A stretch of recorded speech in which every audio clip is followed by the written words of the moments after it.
سلامونه او نیکې هیلې افغانان ورونو پرون د افغانستان او د پاکستان ترمنځ د کرکټ شل اوریزونه میچ په ورلډ کپ کې و. هغه وشو، پاکستان وګټل، دواړو ټیمونو ښه لوبه وکړه. خو د هغې نه وروسته زموږ ستاسې بعضې افغانان راله، زموږ بعضې د افغانستان د کرکټ ټیم لوبغاړو ته ډېر بد رد ویلې او ډېر داسې الفاظ استعمال کړل چې هغه د استعمالولو نه دي. زه داسې نه یم چې تاسې نیوکه مه کوئ، بلکل نیوکه د هر یو سړي حق دی. د اصلاح لپاره باید موږ او تاسې کار وکړو. خو د یو لوبغاړي یا د کرکټ ټیم یا افغان ته بد رد، د هغې فامیل ته بد رد، دا نه اسلام اجازه ورکوي، نه انسانیت ورکوي، نه زموږ افغانیت او پښتو ورکوي. اوس کریم جنت موږ او تاسې غواړو که نه غواړو، په دې باره کې زه تاسې سره خبرې کوم په تفصیل سره، او دا ویډیو تاسې واورئ، بیا مخکې شیر کړئ که زما خبرې صحیح وي. اول خو که چېرته زموږ ټیم ته وګورئ، څه اخترونه خو وروره د کابل کې جنرال موبین ورته ورکوي چې تاسې وروره که دلته افغانستان ته رالی نو په تاسې باندې به موږ دا کپن طالبانو بیرغ که موږ باندې په ملي بیرغ مني، موږ ورته کپن ویو، هغې ته موږ بیرغ نه ویو. بیا هم پکې خښ کوي ټول افغانان. هسې هم د ولږي په کابل کې د 8 ماشومان په تېره جمعه کې مړه شو، بس په دغه بیرغونو کې هم خښوئ او بس ورور ته یې مهربانه وړی دا د طالبانو بیرغ. زموږ ملي درې رنګه بیرغ د دې نه دی، قسم په خدای دی که د دې نه موږ یو انچ هم وروسته افغانان تېر شو.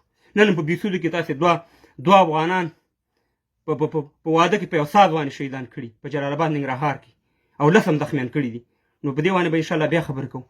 افغانان ورونو کریم جنت چې دی بلکل پرون انتهایی دردناک بالینګ وکړو، بلکل دته په کار نه و چې داسې بالینګ یې کړی وي، او موږ یې په آینده کې په کرکټ ټیم کې د ده باید په نورو میچونو کې دا ونه ولوبول شي، بل لوبغاړی راشي.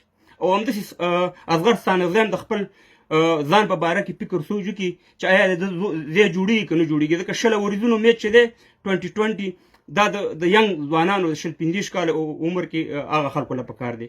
او کریم جنت چې دی ګور تاسو کریم جنت ته موږ دا ویو چې ته د بنګلادیش په خلاف هم هغه میچ ته تقریبا بایللی د 20 اوریزونو 5 چوکۍ در باندې بنګلادیشیانو په هغه اور کې ووالې، هغسې په یو رنځ باندې موږ په توکلي باندې هغه میچ وګټلو. نو رکیه دا د ټولو افغانانو احساساتو سره لوبې مه کوه، او تاسې خپل شخصي مفادات دلته مه لټوئ. دلته ملي سوچ وکړئ، ملي فکر وکړئ چې په دې شي باندې افغانان ډېر خفه کېږي.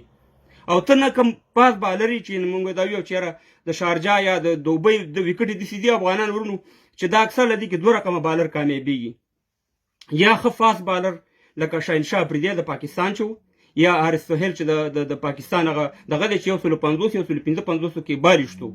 نو دلته یا سپین بالر کامیاب دی، او یا که میډیم پیسر وي چې هغه سره څه ناڅه ورایټي سوینګ ورسره وي. نو تا سره نه سپیډ شته، نه د سره ورایټي شته، سوینګ د سره نشته دی وروره، او بال ورکوي 4 چکې در باندې وروره. هغه لوبغاړي ووایي چې بیخي په دنیا کې څوک نوم نه پېژني، نوی راغلی دی، صاحب مهربانه ګټلی میچ دی په بیالو. نو دلته دغه د شارجه وکټ باندې باید موږ سپینران بالران ولوبو، او که فاست بالر هم لوبو نو چې هغې 145 یا 150 کې سپیډ وي. دلته ګوره دا داسې وکټې دي چې په دې باندې به پاکستان همیشه د انډیا نه میچونه ګټلي دي او ګټي یې په شارجه کې. دا د 1990 خبر کوم، په هغې وخت کې وقاري نسو، وسیم اکرم و تیز بالرانو، او عبدالقادر هغه به ګوګلي کول لکه راشد خان و دي. نو میچونه ټول د انډیا نه تقریبا دلته ګټلي، ځکه دې شارجه او په دې دوبۍ په دې پیچونو باندې یا ښه پاس بالر کامیاب دی، یا د راشد خان نبي او یا د مجب زدران غونته کې بالران کامیاب دي. او پرونی غټه غلطي چوکړه، زه فکر کوم چې محمد نبي زموږ کپتان چې دی دته په کار نه و چې 4 اورې ټولې د مجب زدران په اوله کې ختمې کړي. 2 اورې به کړی وې، 2 اورې به اخر ته ساتلی وې، به د راشد خان یو اور ساتلی وې، به د مجب زدران ساتلی وې.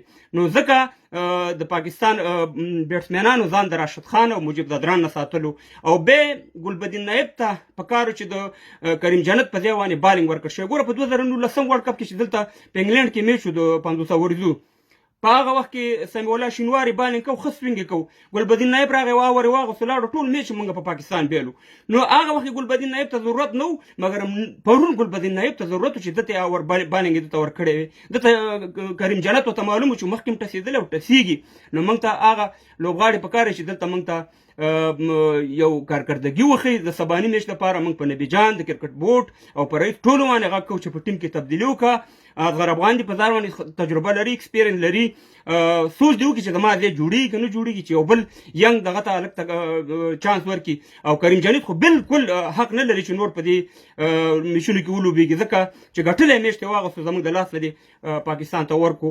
نو خدای دې وکړي چې د دې غلطیانو نه موږ او تاسې پیدا والو او آینده کې بدې ردې ونه وي افغانان ورنو. ډیره د افسوس خبره ده، والله موږ ټول افغانان په دې خفه کېږو چې د یو زموږ د ملي ټیم لوبغاړو ته بد رد ویل کېږي. نیوکې دا ما وکړي که زما نیوکې صحیح وي خو تاسې خپله قضاوت وکړئ. زه خو کنځلې چاته نه کوم، بدې ردې نه کوم. دا خبرې که زما بې ځایه تاسې په ما نیوکې وکړئ چې یاره ستا دا خبرې بې ځایه دي، دلته په کمنټ کې ولیکئ، یا راپسې ویډیو کې خبره نشته دی. خو د یو قوم خلک هم خپل لوبغاړو ته او خپلو خلکو ته داسې کنځلې نه کوي لکه څنګه چې موږ او تاسې کوو، لګیا یو بل ته تر پامینه پورې ځو. نو دا نه اسلام اجازه ورکوي، نه انسانیت ورکوي، نه افغانیت ورکوي، نه پښتو ورکوي. د خدای په لحاظ دا کار مه کوئ.